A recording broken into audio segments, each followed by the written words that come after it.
Bonjour, bienvenue dans ce nouvel épisode du Medcast. Aujourd'hui, on va passer sur l'item 260 qui porte sur l'hématurie dans le collège de néphrologie. On va enchaîner, on va partir très vite, tout de suite, l'histoire. Le groupe arriva en haut de la colline, prédominant le grand lac, et surtout le fleuve bouché. La scène était simple. Les Parares avaient placé un immense bloc en plein milieu du fleuve qui bloquait presque l'intégralité de l'écoulement de l'eau. Le bloc n'était pas parfaitement droit, il était beaucoup plus large sur son versant gauche que le droit. Et entre les bords du bloc de terre et les berges du fleuve, un léger espace laissait passer un filet d'eau de chaque côté. Cependant, un mécanisme étrange semblait avoir lieu.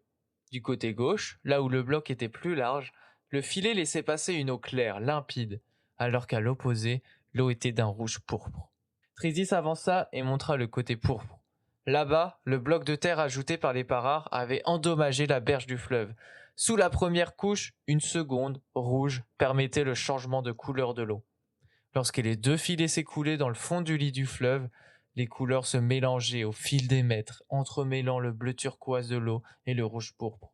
Au final, les deux couleurs mettaient près de 500 mètres à s'homogénéiser. Arlette tenta de trouver une explication. Peut-être est-ce un colorant utilisé pour les décourager, ou bien un produit dans l'eau. Mais Trizzy désapprouva. C'est clairement la berge qui est endommagée et qui laisse évacuer les mauvaises substances.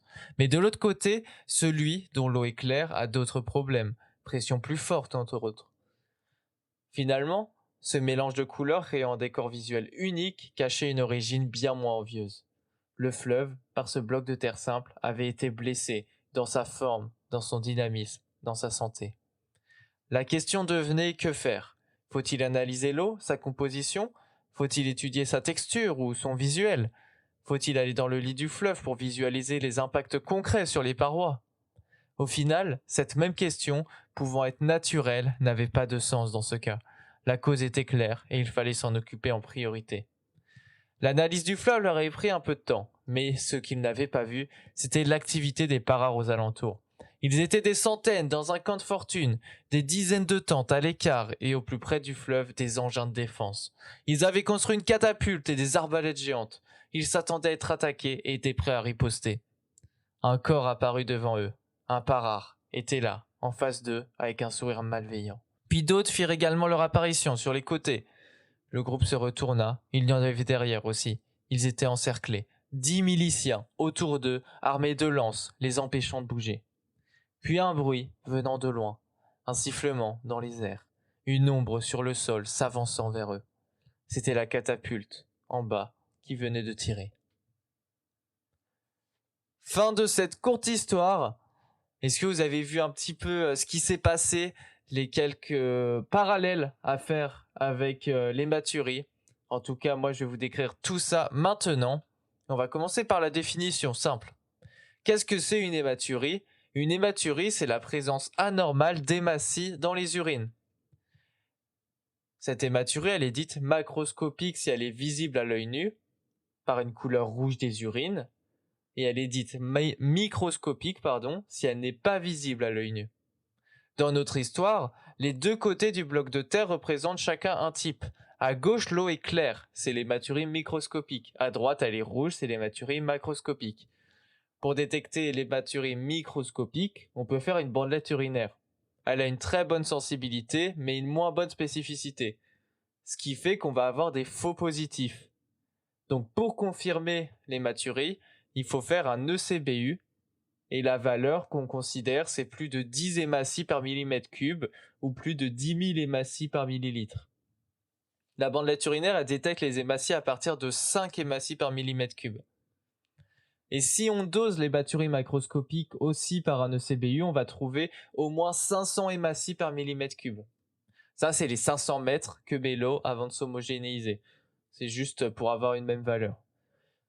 Si on résume, la bandelette urinaire, elle détecte à partir de 5 hématies par millimètre cube. Mais elle a des faux positifs, donc il faut qu'on confirme par ECBU avec plus de 10 hématies par millimètre cube. Ça, c'est pour l'hématurie microscopique, et pour l'hématurie macroscopique, il faut au moins 500 hématies par millimètre cube. Donc on a parlé des différents faux... on a parlé du fait qu'il y a des faux positifs. Maintenant, on va voir les causes de faux positifs. Les urines, elles peuvent être rouges, mais ne pas comporter forcément d'hématies. C'est pas forcément une hématurie. Ça peut juste être des hémoprotéines qui viennent quand même rendre la bandelette positive. Et ça, on peut retrouver ce phénomène dans l'hémolyse, qui va mettre des hémoglobines dans le sang, dans les urines. La rhabdomyolyse, qui va mettre des myoglobines, ou dans la porphyrie. Et le deuxième cas, les urines, elles peuvent être rouges, mais avec une bandelette urinaire négative. Ça, c'est le cas dans la consommation de médicaments, comme par exemple le métronidazole ou la rifampicine, qui vont donner les urines rouges, ou bien des aliments comme la betterave ou le chou rouge, par exemple. Et ça, ce sont les deux cas qui sont rapportés par Arlette, la présence de colorants ou de substances dans l'eau, qui sont notamment les médicaments ou les aliments qu'on mange. Attention, je fais un petit point, il n'y a pas de critère de gravité entre une hématurie microscopique et une macroscopique. Je dis ça maintenant, c'est peut-être un peu tard dans l'épisode, mais c'est pas parce qu'on a une hématurie macroscopique qu'elle est plus grave que la microscopique. C'est important à retenir ça. La bandelette urinaire pour chercher une hématurie microscopique. Elle est effectuée systématiquement pour chercher l'origine d'une hypertension artérielle, d'une protéinurie, d'œdème des membres inférieurs, d'une insuffisance rénale ou bien chez un patient qui a des antécédents de néphropathie familiale. L'hématurie, elle peut avoir une origine néphrologique. En fait, elle a même deux origines, soit les néphrologiques, soit les urologiques. Du côté néphrologique, c'est par atteinte du glomérule. Dans ce cas, elle sera totale, pas de douleur, pas de caillot, pas de brûlure mictionnelle. Et en plus, si on a une protéinurie associée, ça nous oriente vraiment vers l'origine rénale. Et d'autres éléments qui vont nous orienter, ce sont les antécédents personnels familiaux, et comme je disais avant, la présence d'une hypertension artérielle, d'œdème des membres inférieurs. Et ça, ce sont les différents problèmes de l'eau claire, comme dit dans l'histoire, avec la pression trop élevée par exemple. De l'autre côté, l'origine, elle peut être urologique, par atteinte du parenchyme urothélial, ou donc de l'urothélium ou du parenchyme rénal. Dans ce cas, soit elle peut être isolée, soit elle peut être accompagnée de ces fameuses douleurs, des caillots ou même de brûlures mictionnelles. Ça, c'est l'atteinte urologique. Elle atteindra soit la partie initiale de l'appareil urinaire, donc l'urètre, la prostate, soit la partie terminale avec la vessie. Et elle peut aussi être totale et toucher tout l'appareil urinaire. Et donc pour ce qui est des examens complémentaires, on va commencer par faire un ECBU. En plus de confirmer l'hématurie, il permet d'écarter l'infection urinaire. On peut aussi faire une NFS, un bilan d'hémostase, l'évaluation de la fonction rénale, enfin voilà, vous imaginez bien. Maintenant, selon les différents cas, si on a une origine rénale, on va faire une cytologie quantitative des urines. On va notamment chercher des cylindres hématiques qui sont évocateurs de cette atteinte rénale. On fera aussi la protéinurie des 24 heures ou bien le rapport protéinurie sur créatininurie. Et aussi, on peut faire une recherche génétique. Ça pourrait nous rendre compte d'un syndrome d'Alport, d'autant plus si on est sur un enfant. En fait, le syndrome d'Alport, on peut avoir une hématurie, donc une atteinte rénale, caractérisée par une glomérulonéphrite et qui peut être associée à des troubles de l'audition, de la vision. Et enfin, on peut faire une biopsie rénale si on suspecte une étiologie glomérulaire. Maintenant, si on passe au versant urologique, on commence par une cytologie des urines pour chercher notamment des cellules tumorales. Et on pourra faire de l'imagerie. On va commencer par faire une échographie des voies urinaires et un uroscanner. Puis ensuite, on peut passer à l'invasif avec des explorations endoscopiques. Si jamais on est sur une hématurie traumatique, on peut imaginer une artériographie. Et ça, ces indications, elles sont représentées par les différents questionnements de l'histoire. Est-ce qu'il faut analyser la composition de l'eau? Ça, c'est pour la bandelette urinaire ou le CPU. Faut-il regarder la texture de l'eau pour l'écho ou le scanner? Faut-il aller dans l'eau pour l'endoscopie? Bon, ça, c'était les examens complémentaires. Maintenant, si on passe à l'étiologique, vraiment, on fait étape par étape, point par point, on enchaîne beaucoup. Pour une hématurie microscopique, étiologiquement, si elle est associée à une protéinurie, ça on l'a déjà dit, on va penser à une origine rénale.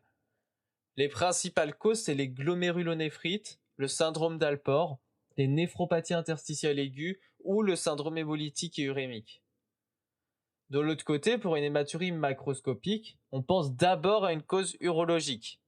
Dans ce cas-là, il faut chercher une tumeur des voies urinaires, que ce soit un carcinome urothélial ou un cancer du rein, Mais on va pas non plus oublier les infections urinaires, la lithiase urinaire ou la prostatite aiguë. Ça, c'est les causes urologiques. Et si jamais ces recherches-là sont négatives, on va pouvoir penser à l'atteinte rénale qui donne l'hématurie macroscopique. Parmi les causes, on va retrouver la néphropathie glomérulaire, la glomérulonéphrite rapidement progressive, la polykystose rénale, la nécrose papillaire, l'infarctus rénal, la maladie vasculaire, la thrombose rénale, enfin différentes pathologies rénales.